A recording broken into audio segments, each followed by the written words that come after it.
একদিন বাড়িতে কেউ ছিল না, তাই পাশের বাড়ির এক আন্টি আমাকে তার বাড়িতে ডাকলেন। আমি ভাবলাম হয়তো তার কোনো কাজে সাহায্য দরকার, তাই আমি তার বাড়িতে গেলাম। সেখানে গিয়ে দেখি আন্টি লাল রঙের একটি সুন্দর শাড়ি পরে আছেন। এই শাড়িতে তাকে অনেক সুন্দর আর আকর্ষণীয় লাগছিল। তিনি আমাকে তার ঘরের ভিতরে নিয়ে গেলেন। তিনি বললেন, আমার বাসায় কেউ নেই, তাই তোমার একটু সাহায্য দরকার। তোমাকে কিছু নতুন বিষয় শিখাবো। তার কথাগুলো শুনে আমি কিছুটা অবাক হলাম, কিন্তু পরে বুঝলাম তিনি আমাকে কিছু কাজে সাহায্য করতে বলছেন। দিনভর ভীষণ ক্লান্ত ছিলাম, তাই আন্টি আমাকে তার ঘরে বিশ্রাম নিতে বলল। বিছানায় শুয়ে পড়তেই আমি গভীর ঘুমে আচ্ছন্ন হয়ে গেলাম। সকালে ঘুম ভাঙতেই দেখলাম দীপ্তি আন্টি আমার পাশে শুয়ে আছে, তার হাত আমার বুকের উপর রাখা। এমন অবস্থায় তাকে দেখে আমি একটু দূরে সরে গেলাম। মনে হলো হয়তো রাতে ঠান্ডা লাগায় সে পাশেই এসে শুয়ে পড়েছে, আর ঘুমের ঘোরে আমি তা বুঝতেই পারিনি। যেই আমি উঠলাম, আন্টিরও ঘুম ভাঙল। তখন আমি তাকে বললাম, দীপ্তি আন্টি, তুমি আমার পাশে কেন শুয়েছিলে? দীপ্তি আন্টি জবাব দিল, আমি আসলে বাইরে সোফায় শুয়েছিলাম, কিন্তু রাতে খুব ঠান্ডা লাগছিল, তাই তোমার পাশে এসে শুয়ে পড়েছি। এই বলে আন্টি আমাকে, আমাদের নতুন বাড়ির নির্মাণ প্রায় শেষ হয়ে আসছিল, তাই আমি প্রায়ই সেটি দেখতে যেতাম। নতুন বাড়িটি আমাদের মূল বাড়ি থেকে প্রায় 15 কিলো দূরে ছিল। একদিন সেখানে কাজ দেখতে গিয়েছিলাম, তখন পাশের বাড়ির একজন আন্টি প্রায়ই আমাকে চা বা পানি খাওয়ার জন্য ডাকতেন। তার এই আন্তরিক আমন্ত্রণে একদিন আমি তার বাড়িতে গেলাম। সেই দিন তিনি আমার সাথে অনেক কথা বললেন এবং কিছু নতুন বিষয় আমার সাথে শেয়ার করলেন। পাশের বাড়ির আন্টি বেশ আত্মবিশ্বাসী ভঙ্গিতে কথা বলছিলেন এবং তার শাড়ি কিছুটা ভিন্নভাবে পরা ছিল। বাড়িতে ঢোকার পর তিনি আমাকে চা খাওয়ার জন্য জিজ্ঞেস করলেন। আমি বললাম, আমি চা খাই না, কিন্তু তিনি জোর দিয়েই চা বানিয়ে দিলেন। যখন তিনি আমাকে চা দিলেন, তখন তার হাত আমার হাতে হালকা করে স্পর্শ করল। সেই মুহূর্তে আমি কিছুটা অদ্ভুত কিছু অনুভব করলাম, তবে আমি তখনও বিষয়টিকে মজা হিসেবেই নিয়েছিলাম। এরপর তিনি বললেন, আজ তুমি ঠিক সময়ে এসেছ। বাসায় কেউ নেই, আমার একটু সাহায্য দরকার। আমি ভাবলাম হয়তো কোনো কাজের সহায়তা দরকার, কিন্তু পরে তিনি আমাকে তার ঘরের দিকে নিয়ে গেলেন। আমি কখনো ভাবিনি যে সেদিন এমন কিছু ঘটতে পারে। বন্ধুরা, আজকের গল্পটা অনেক বেশি স্পেশাল, তাই সবাই রেডি হয়ে যাও, কেউ মিস করো না। আর দয়া করে গল্পগুলো ভালো লাগলে ভিডিওটি লাইক, শেয়ার এবং চ্যানেলটি সাবস্ক্রাইব করো প্লিজ। আমি অরিন্দম, বয়স 22 বছর। আমাদের পরিবারের আর্থিক অবস্থা খুব ভালো ছিল না, তবে কঠোর পরিশ্রম করে আমি বেশ কিছু টাকা সঞ্চয় করতে পেরেছিলাম। আমার স্বপ্ন ছিল বাবা মাকে ছোট বাড়ি থেকে বের করে বড় একটি বাড়িতে নিয়ে আসার।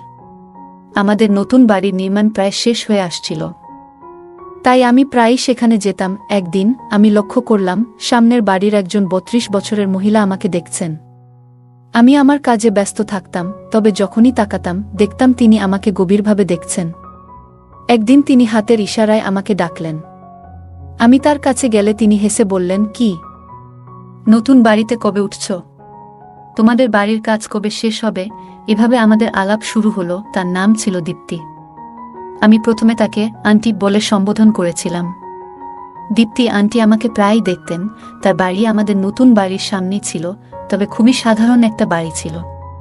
তিনি সাধারণ জীবনযাপন করতেন এবং সবসময় শাড়ি পরতেন, যা তাকে আরও আকর্ষণীয় করে তুলত। যেহেতু কিছুদিন পর আমরাও ওই এলাকায় বসবাস করব, তাই মাঝে মধ্যে তার সাথে কথা হতো, তবে এর বেশি কিছুতে আমার আগ্রহ ছিল না।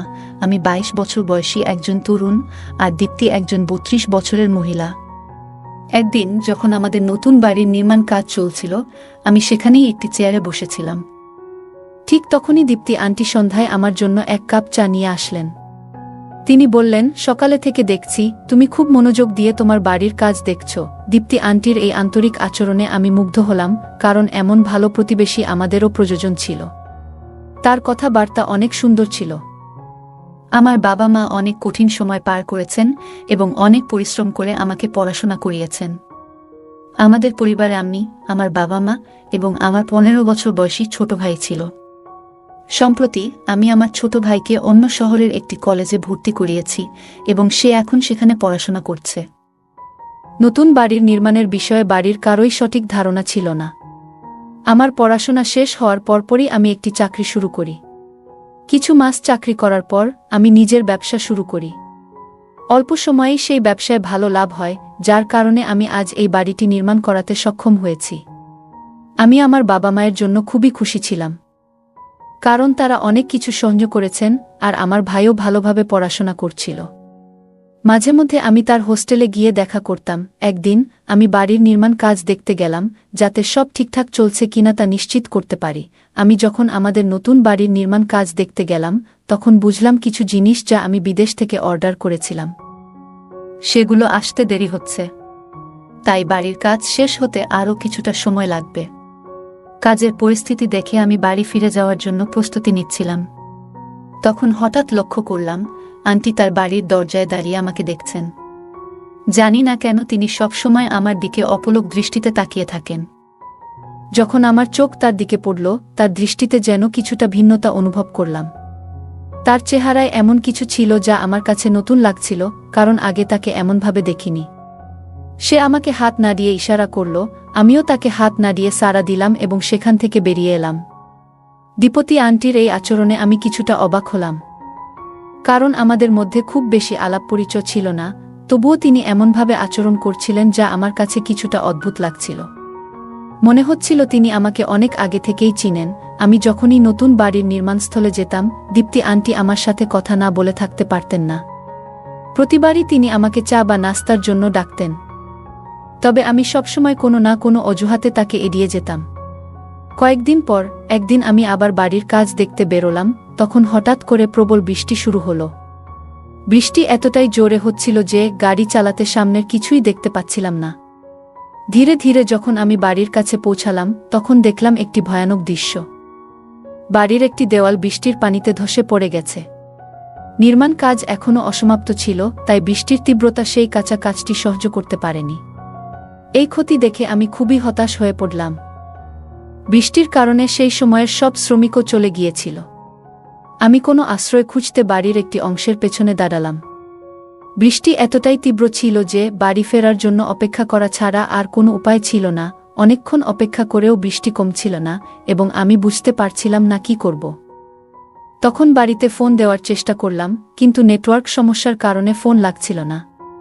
কিছুক্ষণ পরে হঠাৎ দেখি দীপ্তি আন্টি সামনের দিক থেকে ছাতা হাতে আমার দিকে আসছেন। সন্ধ্যা নেমে এসেছিল আর বৃষ্টির কারণে চারপাশ অন্ধকার ছিল। আন্টি এই হঠাৎ উপস্থিতি আমাকে কিছুটা অবাক করল। আন্টি একটি হাতে ছাতা এবং অন্য হাতে টর্চ নিয়ে ধীরে ধীরে আমার দিকে আসছিলেন। টর্চের আলো আমি তাকে স্পষ্টভাবে দেখতে পেলাম। সেই মৃদু আলোতে আন্টি একেবারেই আলাদা লাগছিল। সাধারণত তাকে শাড়িতে দেখতাম, কিন্তু আজ তিনি আধুনিক পোশাকে ছিলেন এবং তার ঠোঁটে লাল লিপস্টিক ঝলমল করছিল। এই নতুন রূপে তাকে আগে কখনো দেখিনি এবং তার দিকে তাকিয়ে আমি বিস্ময়ে তাকিয়ে রইলাম। ছাতাটি ছোট হওয়ায় তার শরীর কিছুটা ভিজে গিয়েছিল, আর সেই ভেজা অবস্থা তাকে আরও আকর্ষণীয় করে তুলেছিল। তাকে দেখে আমার দৃষ্টি বদলে যেতে থাকল। এত সুন্দর কাউকে আমি আগে কখনো দেখিনি। আন্টি এসে আমার হাত ধরলেন এবং কিছু না বলেই আমাকে তার বাড়ির দিকে নিয়ে যেতে লাগলেন। আমি কিছু না বলে তার পেছনে পেছনে চলতে থাকলাম। তিনি সামনে ছিলেন আর আমি পেছনে। তার প্রতিটি ভঙ্গিমা আমাকে মুগ্ধ করছিল। আগে কখনোই কোনো নারীর প্রতি এমন অনুভূতি জন্মায়নি আমার। আজ যেন নিজের আবেগ সামলানো কঠিন হয়ে পড়ল। দীপ্তি আন্টির উপস্থিতি, তার সৌন্দর্য আর এই বৃষ্টি, সবকিছু একসঙ্গে মিলে আমার মনে অদ্ভুত একটা প্রভাব ফেলছিল। ঠিক তখনই দীপ্তি আন্টি হঠাৎ আমার দিকে তাকিয়ে বললেন, অরিন্দম, বৃষ্টির মধ্যে এভাবে কি করছো তুমি? এমন মুষলধারে বৃষ্টি হচ্ছে, এখানে থেমে থাকাটা কি ঠিক? আমি দীপ্তি আন্টিকে বললাম, আমি আসলে বৃষ্টি কমার অপেক্ষা করছি, কারণ বাড়ি ফিরে যেতে অনেক দেরি হয়ে যাবে। এত জোরে বৃষ্টি হচ্ছে যে এখানেই দাঁড়িয়ে থাকতে বাধ্য হচ্ছি। আন্টি হাসতে হাসতে বললেন, অরিন্দম, আমি তোমার প্রতিবেশী। তুমি আমার সাহায্য নিতে পারো। প্রতিবেশীরা যদি কঠিন সময়ে পাশে না থাকে, তবে কবে থাকবে? আমি মুচকি হেসে তার কথা শুনছিলাম। তিনি বললেন, এ বাড়িকে নিজেরই মনে করো। কথা বলতে বলতে আমি নিচের দিকে তাকিয়েছিলাম, তবে যখন তার দিকে তাকালাম, তার রূপ দেখে আমার মধ্যে অদ্ভুত অনুভূতি হল। দীপ্তি আন্টির সৌন্দর্য আমাকে মুগ্ধ করছিল, তবে আমি নিজেকে সামলে নিলাম, কারণ জানতাম আন্টির বিয়ে হয়েছে। তখন আমি তাকে বললাম, আন্টি, আপনার সাহায্যের জন্য ধন্যবাদ। আন্টি হাসতে হাসতে বললেন, আমাকে আন্টি বলো না, এবং ভবিষ্যতে যদি কখনো আমার কোনো সাহায্য লাগে, তুমি করবে তো? আমি মাথা নেড়ে সম্মতি জানালাম। বৃষ্টিতে ভিজে গিয়েছিলাম আর ঠান্ডায় কাঁপছিলাম। দীপ্তি তখন আমার দিকে এগিয়ে এসে আমার শার্ট খুলে দেওয়ার চেষ্টা করলেন এবং তার স্পর্শে আমার শরীরের মধ্যে এক অদ্ভুত অনুভূতি জেগে উঠল। সেই মুহূর্তটি আমাকে অবাক করছিল, তবে আমি নিজেকে নিয়ন্ত্রণে রাখার চেষ্টা করছিলাম। আমি তখন বেশ দোটানায় পড়ে গিয়েছিলাম, বুঝে উঠতে পারছিলাম না ঠিক কী করব। দীপ্তি আন্টির আচরণ কিছুটা অপ্রত্যাশিত মনে হচ্ছিল, বিশেষত তার স্পর্শে যেন একটা অদ্ভুত অনুভূতি হচ্ছিল। তবে আমি নিজেকে সামলে নিয়ে শান্তভাবে বললাম, আন্টি, দয়া করে একটু থামুন। আমার প্রশ্ন তোলার পর দীপ্তি আন্টি হেসে বললেন, অরিন্দম, কোনো চিন্তা করো না। তোমার জামাটা পুরো ভিজে গেছে, ঠান্ডা লেগে যেতে পারে। আমি তোমাকে আমার স্বামীর একটা শার্ট এনে দিচ্ছি, সেটা পরে নাও। আন্টি আমাকে সাহায্য করছিলেন, সবকিছু স্বাভাবিক ছিল যতক্ষণ না তিনি আমার শার্ট খোলার চেষ্টা করলেন। তখনই আমার মনে কিছুটা অস্বস্তি হল। আমি ধীরে ধীরে একপাশে সরে গিয়ে একটু দূরত্ব তৈরি করলাম। তিনি এরপর আরও কয়েকটা শার্ট নিয়ে এলেন, কিন্তু সেগুলোর কোনোটাই আমার গায়ে ঠিকমতো ফিট হচ্ছিল না। তখন আমি বিনয়ের সঙ্গে বললাম, আচ্ছা, আপনার কাছে যদি কোনো কাঁথা বা কম্বল থাকে সেটা দিলেই হবে। আন্টি আমাকে একটি কাঁথা এনে দিলেন এবং আমি সেটি নিয়ে তার বাড়ির সোফায় বসে পড়লাম। ঘড়ির দিকে তাকিয়ে দেখি রাত 11টা বেজে গেছে। বাড়ি ফেরার অনেক দেরি হয়ে গেছে। কিছুক্ষণ পর দীপ্তি আন্টি গরম স্যুপ নিয়ে এসে বললেন, অরিন্দম, এই স্যুপটা খেয়ে নাও, তোমার ভালো লাগবে। আমি তার হাত থেকে স্যুপ নিয়ে খেতে শুরু করলাম। মনিকার আতিথেয়তা আমার বেশ ভালো লাগছিল, আর স্যুপটা বেশ মজার ছিল। আমি সত্যিই জানতাম না যে প্রতিবেশী এতটা ভালো হতে পারেন। স্যুপ খেয়ে কিছুটা স্বস্তি অনুভব করছিলাম, কারণ তখন একটু ক্ষুধাও লেগেছিল। স্যুপ খাওয়ার সময় আন্টি আমার সামনে বসেছিলেন, আর আমার মন বারবার তার দিকে চলে যাচ্ছিল। তার সৌন্দর্য আমাকে একদম মুগ্ধ করে ফেলেছিল। এই সময়ে দীপ্তি বললেন, অরিন্দম, এখন তোমার বাড়ি যেতে অনেক দেরি হয়ে যাবে, তাই আজ রাতটা এখানেই থেকে যাও। আর কোনো চিন্তা করো না, আমি তোমার পুরো খেয়াল রাখব। দীপ্তি আন্টির প্রতিটি কথা আমার মনে মধুর মতো লাগছিল, কারণ তার কণ্ঠ ছিল এতটাই মিষ্টি। তাকে দেখে আমার মনে হচ্ছিল, যদি আমার স্ত্রীও এমনই হতেন। আমি বিয়ে করলে এমনি একজনকেই বিয়ে করব। এসব আমি মনে মনে ভাবছিলাম। আমি যখন নানা চিন্তায় ডুবেছিলাম, তখন দীপ্তি আন্টি আমার কাছে এসে দাঁড়ালেন।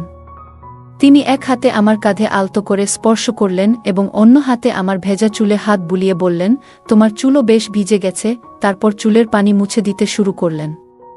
তার আচরণ তখন বেশ স্বস্তিদায়ক লাগছিল, কিন্তু আমার মন একদিকে মনে করাচ্ছিল, তিনি একজন বিবাহিত মানুষ এবং আমাকে সাহায্য করছেন, তাই আমি এর কোনো ভিন্ন অর্থ বের করা ঠিক হবে না। আমি তার সাথে সম্মানের সাথে কথা বলছিলাম। আমি তাকে বললাম, তোমার বাসায় থাকাটা আমার কাছে ঠিক মনে হচ্ছে না, কিন্তু আজকের রাতটা থেকে যাব।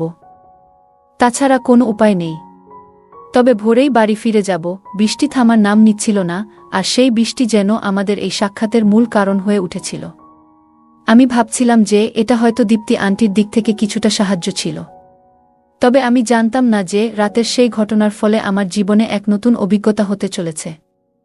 দিনভর ভীষণ ক্লান্ত ছিলাম, তাই দীপ্তি আমাকে তার ঘরে বিশ্রাম নিতে বলল। বিছানায় শুয়ে পড়তেই আমি গভীর ঘুমে আচ্ছন্ন হয়ে গেলাম। সকালে ঘুম ভাঙতেই দেখলাম দীপ্তি আন্টি আমার পাশে শুয়ে আছে, তার হাত আমার বুকের উপর রাখা। এমন অবস্থায় তাকে দেখে আমি একটু দূরে সরে গেলাম। মনে হলো হয়তো রাতে ঠান্ডা লাগায় সে পাশেই এসে শুয়ে পড়েছে। আর ঘুমের ঘোরে আমি তা বুঝতেই পারিনি। যেই আমি উঠলাম, দীপ্তি আন্টিও ঘুম ভাঙল। তখন আমি তাকে বললাম, আন্টি, তুমি আমার পাশে কেন শুয়েছিলে? দীপ্তি আন্টি জবাব দিল, আমি আসলে বাইরে সোফায় শুয়েছিলাম, কিন্তু রাতে খুব ঠান্ডা লাগছিল, তাই তোমার পাশে এসে শুয়ে পড়েছি। আমি তখন আমার শার্ট খুঁজতে লাগলাম, দেখি শার্টটা হোলে পড়ে আছে। শার্ট পরে আমি তাড়াতাড়ি তার ঘর থেকে বেরিয়ে পড়লাম এবং গাড়িতে উঠে বাড়ির দিকে রওনা দিলাম। বাড়িতে পৌঁছে মাকে জানালাম যে রাতে প্রচণ্ড বৃষ্টি হচ্ছিল, তাই নতুন বাড়ির হোলে থাকতে হয়েছিল। আমি কিছুক্ষণ থেমে গিয়েছিলাম স্নান করার জন্য। বাথরুমে গিয়ে যখন শার্ট খুললাম, তখন আয়নায় যা দেখলাম তাতে আমি পুরোপুরি হতবাক হয়ে গেলাম। ভালো করে তাকাতেই বুঝতে পারলাম আমার বুকে লিপস্টিকের দাগ। আমি কিছুতেই বুঝতে পারছিলাম না এটা কিভাবে হলো বা কখন ঘটল। অনেক প্রশ্ন আমার মাথায় ঘুরপাক খেতে লাগলো। আমি ভাবছিলাম হয়তো দীপ্তি আন্টি আমাকে যে স্যুপ খাইয়েছিল, তার কারণে আমি গভীর ঘুমে আচ্ছন্ন হয়ে পড়েছিলাম। সেই ঘুমের মধ্যে কি এমন কিছু ঘটেছে যা আমি টের পাইনি? রাতের সেই পরিবেশ কিছুটা উত্তেজনাপূর্ণ ছিল, তবে দীপতি বিবাহিত, তাই আমি নিজের মনকে নিয়ন্ত্রণে রেখেছিলাম। কিন্তু যে ঘটনা ঘটেছিল তা থেকে বোঝা যাচ্ছিল হয়তো দীপ্তি আন্টি মনেও একই ধরনের চিন্তা ছিল। তিনি হয়তো আমাকে নিয়ে ভাবতেন। সেই দিন আমার সব কাজ শেষ করলাম, কিন্তু সারাদিন ধরে দীপ্তি আন্টির কথা, আগের রাতের স্মৃতি বারবার মাথায় ঘুরতে লাগল। তার আচরণও কিছুটা রহস্যময় ছিল, যেন সে কিছু বলতে চাইছে। আমার মনেও তাকে নিয়ে অনেক কথা জমা হচ্ছিল, কিন্তু আমি কিছু বলতে পারছিলাম না। সেই সুযোগটাই আমি পাচ্ছিলাম না। 2 দিন পর আমি বাড়ির কাজ দেখতে গেলাম। সেখানে গিয়ে দেখলাম মিস্ত্রিরা বাড়ির দেয়ালগুলো আবার ঠিকঠাক করে দিয়েছে। বৃষ্টি 2 দিন ধরেই বন্ধ ছিল। আমি দীপ্তি আন্টির বাড়ির দিকে তাকালাম, কিন্তু বাড়ির দরজা বন্ধ। সাধারণত যখনই আমি সেখানে যেতাম, দীপতি আন্টি আশেপাশে থাকত। আজ তাকে কোথাও দেখা গেল না। চারপাশে তাকালাম, কিন্তু কোনো খোঁজ পেলাম না। শেষে আমি তার বাড়ির দরজার কাছে গেলাম। তখন তাকে দেখার জন্য একটা অস্থিরতা কাজ করছিল। তার বাড়ির কাছে পৌঁছাতেই ভেতর থেকে কিছু পুরুষদের কথা শোনার মতো লাগল। আমার মনে হলো হয়তো অতিথিরা এসেছে। তাই আমি ফিরে যাওয়াই ভালো মনে করলাম। আমার মন যদিও অস্থির হয়েছিল, কারণ সেই দিনের পরে আন্টি দেখার আকাঙ্ক্ষা আরও বেড়ে গিয়েছিল। সারাদিন অপেক্ষা করলাম, কিন্তু দীপ্তি আন্টি আর বের হলো না। সন্ধ্যার দিকে বাড়ি ফেরার পথে আমি আমার ভাই এর সঙ্গে দেখা করলাম। তাকে দেখে আমি অবাক হলাম, কারণ এ সময় তাকে এখানে দেখার কথা নয়।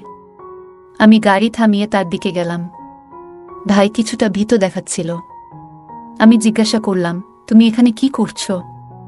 তোমার তো এই সময় হোস্টেলে থাকার কথা ছিল, আর তুমি এখানে এসেছো সেটা বলেওনি। ভাই উত্তর দিল, ভাইয়া, সব বলবো, কিন্তু আগে বাড়ি চলো। আমি অনেক দিন ধরে মায়ের হাতে রান্না করা খাবার খাইনি। তার কথা শুনে আমি তাকে গাড়িতে তুললাম এবং বাড়ি ফিরে গেলাম। সে খাবার খেলো এবং তাড়াতাড়ি ঘুমিয়ে পড়ল। কিন্তু সেই রাতেও আমার ঘুম আসছিল না। বারবার ঘুমের মধ্যে অস্থির হয়ে পড়ছিলাম। আন্টির কথা বারবার মনে হচ্ছিল। রাতের একসময় হঠাৎ করে ভাই ঘুমের মধ্যে উঠে কোথাও যাচ্ছিল। আমি তাকে ডাকার চেষ্টা করলাম, কিন্তু সে আমার দিকে ফিরেও তাকালো না। বুঝলাম সে ঘুমের মধ্যে হাঁটছে। আমি তাড়াতাড়ি তাকে ধরে নিয়ে এসে শুইয়ে দিলাম। পরের দিন আমি মনে মনে সিদ্ধান্ত নিলাম যে আজ দীপ্তি আন্টির সঙ্গে দেখা করতেই হবে। তাকে না দেখলে আমার অস্থিরতা কাটছিল না। আমি আবারও সেই বাড়ির কাজে দেখতে গেলাম। কাজ কতটা এগিয়েছে তা দেখছিলাম। হঠাৎ করে দীপ্তি আন্টি এসে হাজির হল। আজ সে সাধারণ একটি শাড়ি পরেছিল, কিন্তু তাকে দেখে আমার মনে পড়ল আগের রাতের সেই স্মৃতি। শাড়িতে আজ আন্টিকে অসাধারণ লাগছিল। তার প্রতি আমার মুগ্ধতা বাড়ছিল। মনে মনে আমি তার ভাবনায় ডুবে যাচ্ছিলাম। ঠিক তখনই দীপ্তি আন্টি কথা বলতে শুরু করল, অরিন্দম, তোমার একটু সাহায্য চাই। তুমি কি আমার সঙ্গে যাবে? তার সাহায্যের কথায় আমি কিছু না ভেবেই রাজি হয়ে গেলাম। দীপ্তি আন্টি বলল, আমাদের বাইরে যেতে হবে। আমরা আমার স্কুটিতে যাব। আমি একটু প্রস্তুত হয়ে নিচ্ছি। কিছুক্ষণ পর সে ফিরে এলো, সম্পূর্ণ প্রস্তুত হয়ে, এবং তাকে দেখে আমি চোখ ফেরাতে পারছিলাম না। তাকে আজ মনে হচ্ছিল আরও সুন্দর লাগছে তাকে। আমরা স্কুটিতে চড়ে রওনা হলাম এবং কিছু সময় পরে একটি পুরনো বাড়ির কাছে পৌঁছালাম। বাড়িটা বেশ বড় ছিল। আমি জিজ্ঞাসা করলাম, দীপতি আন্টি, তুমি আমাকে কোথায় নিয়ে এসেছ? সে বলল, আমার বাড়ির আশেপাশে কিছুটা সম্মান আছে, তাই তোমাকে এখানে নিয়ে এসেছি। এখানে আমার এক বন্ধুর ঘর আছে। আমরা সেই বন্ধুর ঘরে পৌঁছালাম। আমার মনে একটা চিন্তা ঘুরছিল, হয়তো আজ আমার মনের ইচ্ছাগুলো পূরণ হতে চলেছে। এই ভাবনায় আমি তার পিছু পিছু চললাম। স্কুটি থেকে নেমে আন্টি আমাকে নিয়ে বাড়ির এক কোণে ছোট্ট ঘরে গেল। ঘরে ঢুকে দেখলাম সেখানে একটা বিছানা আর পাশে একটি পানির কলস রাখা ছিল। দীপতি আন্টি বিছানায় বসে পড়ল। ঘরটা ছিল শান্ত আর খানিকটা অন্ধকারাচ্ছন্ন, তবে আমার মন সম্পূর্ণ অন্য কিছুতে নিবদ্ধ ছিল। আমি বিছানায় বসেছিলাম। কিছুক্ষণের মধ্যেই ঘরে 4 জন শক্তিশালী লোক ঢুকে পড়ল। তাদের দেখে আমি কিছুটা অবাক হয়ে গেলাম। বুঝতে পারছিলাম না এখানে কি ঘটছে। দেখলাম তাদের মধ্যে 2 জনের হাতে ক্যামেরা আছে এবং হঠাৎ করে ঘরের বড় বড় লাইটগুলো জ্বলে উঠল। আমি দীপ্তি আন্টিকে জিজ্ঞাসা করলাম, দীপ্তি আন্টি, এটা কি হচ্ছে? কিন্তু সে কোনো কথা বলার জন্য প্রস্তুত ছিল না। মুখে স্কার্ফ বাঁধা ছিল তার। আমি তার কাছে জানতে চাইতেই একটি ভারী মহিলার প্রবেশ হলো ঘরে। সে এসে আমার পাশে বসল। একদিকে ছিল আন্টি আর অন্যদিকে সেই মহিলা। আমি জোরে চিৎকার করে বললাম, এখানে কি চলছে? তখন সেই 4 জনের একজন বলল, তুমি যতই চিৎকার করো, এই ঘর থেকে কোনো শব্দ বাইরে যাবে না। এটা শুনেই আমি বুঝতে পারলাম আমার সঙ্গে কিছু ভয়ঙ্কর কিছু ঘটতে চলেছে। তখনই তাদের একজন একটি বড় ছুরি বের করল এবং তা আমার দিকে এগিয়ে ধরল। আমি প্রচণ্ড ভয়ে কাঁপতে লাগলাম। সে বলল, এখন তোমাকে আমাদের নির্দেশ মতো কাজ করতে হবে, না হলে তোমার জীবন বিপন্ন হবে। আমি ভয়ে দিশেহারা হয়ে পড়েছিলাম। তখনই বুঝলাম আমি এক ভুল জায়গায় এসে পড়েছি এবং দীপ্তি আন্টির উপর ভরসা করে আমি নিজেকে একটি ভয়াবহ পরিস্থিতিতে ফেলে দিয়েছি। আমি বুঝতে পারছিলাম যে দীপ্তি আন্টির প্রকৃত অভিপ্রায় অন্য কিছু। সেই মহিলা এবং আন্টি আমার সাথে অদ্ভুত আচরণ করতে লাগলেন, আর ক্যামেরা হাতে থাকা লোকগুলো সেই মুহূর্তগুলো বন্দি করতে শুরু করল। তখনই আমার মনে হলো আমি একটা ফাঁদে আটকে গেছি। ঠিক সেই মুহূর্তে কেউ বাইরে থেকে দরজায় জোরে ধাক্কা দিল। দরজা খোলেনি, তাই সেটি ভেঙে ফেলা হলো। পুলিশ ঘরে ঢুকতেই দীপ্তি আন্টি ভয়ে থরথর করতে লাগল। পুলিশ এসে সেই লোকগুলোকে গ্রেপ্তার করল। তারা আসলে একটি চক্রের সদস্য ছিল, যারা নারীদের ফাঁদে ফেলে তরুণদের থেকে অর্থ আদায় করত। দীপ্তি আন্টি আগেও এমন অনেক কাজ করেছে, আর আমার ছোট ভাই ও এই প্রতারণার শিকার হয়েছিল। এই কারণেই আমরা দীপ্তি আন্টিকে ধরার জন্য পরিকল্পনা করেছিলাম। আমার ভাই আমাকে সবকিছু খুলে বলেছিল, কিভাবে আন্টি তাকে ফাঁদে ফেলেছিল। সে হোস্টেল থেকে ফেরার পথে দীপ্তি আন্টির সঙ্গে পরিচিত হয়েছিল এবং ধীরে ধীরে প্রতারণার শিকার হয়। আসলে দীপ্তি আন্টির আসল নাম দীপ্তি নয়। সে এবং তার দল যুবকদের ফাঁদে ফেলে তাদের কাছ থেকে টাকা আদায় করত। আমি পুরো বিষয়টি পুলিশকে জানাই এবং পুলিশ আমাদের সাহায্যে এই চক্রটিকে ধরার জন্য একটি পরিকল্পনা তৈরি করে। দীপ্তি আমার ভাই এর সঙ্গেও এমন একটি ভিডিও ধারণ করেছিল এবং তার কাছ থেকে প্রচুর টাকা দাবি করেছিল। আমার ভাই কিছু টাকা দিয়েছিল, কিন্তু তারা তাতে সন্তুষ্ট হয়নি। তারা আমার ভাইকে ব্ল্যাকমেইল করতে থাকে এবং আরও অর্থ আদায়ের চেষ্টা করছিল। আমার ভাই এ ঘটনা আমাকে গভীরভাবে নাড়া দিয়েছিল। রাতের বেলা যখন আমি আমার ভাইকে বাড়িতে নিয়ে এসেছিলাম, তখন দেখলাম সে এক কোণে বসে কাঁদছে। আমি তাকে সান্ত্বনা দিয়ে সব কথা জিজ্ঞাসা করলাম। অনেক সাহস সঞ্চয় করে সে আমাকে পুরো ঘটনা জানালো। তার সেই সাহসের কারণেই আমি দীপ্তি এই প্রতারণামূলক চক্রের পর্দা ফাঁস করতে পেরেছিলাম। আমাদের বাড়ির সামনে যে বাড়িটা দীপ্তি ভাড়া নিয়েছিল, সেটাও সে ভুয়া পরিচয় ব্যবহার করে ভাড়া নিয়েছিল। আমার ভাই এই ঘটনাটি তার জীবনে বড়সড় মানসিক আঘাত হেনেছে, যার জন্য সে ডিপ্রেশনে চলে গিয়েছিল। তাকে সুস্থ করতে অনেক সময় লেগেছিল। দীপতি এবং তার চক্রকে আমি আইনের আওতায় এনে ভালোভাবে শাস্তি দিতে পেরেছিলাম। সময়মতো সত্যটা জানতে পারায় আমি আমার ভাইকে এই ভয়ঙ্কর পরিস্থিতি থেকে উদ্ধার করতে সক্ষম হয়েছিলাম। নইলে তার জীবনে কি ঘটতে পারত তা ভাবতেই ভয় লাগে। দীপ্তির এই চক্র সম্পর্কে জানার পর আরও অনেক তরুণ এগিয়ে এসে তাদের অভিজ্ঞতা শেয়ার করেছিল। অনেকেই এই ধরনের প্রতারণার শিকার হয়েছিল। বন্ধুরা, মনে রাখবেন, কারো মিষ্টি কথায় সহজেই বিশ্বাস করবেন না। অজানা লোকের উপর তাড়াতাড়ি বিশ্বাস করা বিপজ্জনক হতে পারে। আপনার সরলতার সুযোগ নিতে কিছু লোক সর্বদা প্রস্তুত থাকে। তাই সজাগ থাকুন, যাতে আপনার জীবনে অরিন্দমের মতো পরিস্থিতি না আসে। বন্ধুরা, যদি এই গল্পটি ভালো লেগে থাকে, তাহলে দয়া করে ভিডিওটি লাইক করুন এবং আমাদের চ্যানেলটি সাবস্ক্রাইব করুন। পাশে থাকা বেল আইকনটি প্রেস করুন, যাতে করে আমরা যখনই নতুন ভিডিও আপলোড করি, তার নোটিফিকেশন সবার আগে আপনার কাছে পৌঁছে যায়। ধন্যবাদ। দেখা হবে আমাদের পরবর্তী ভিডিওতে।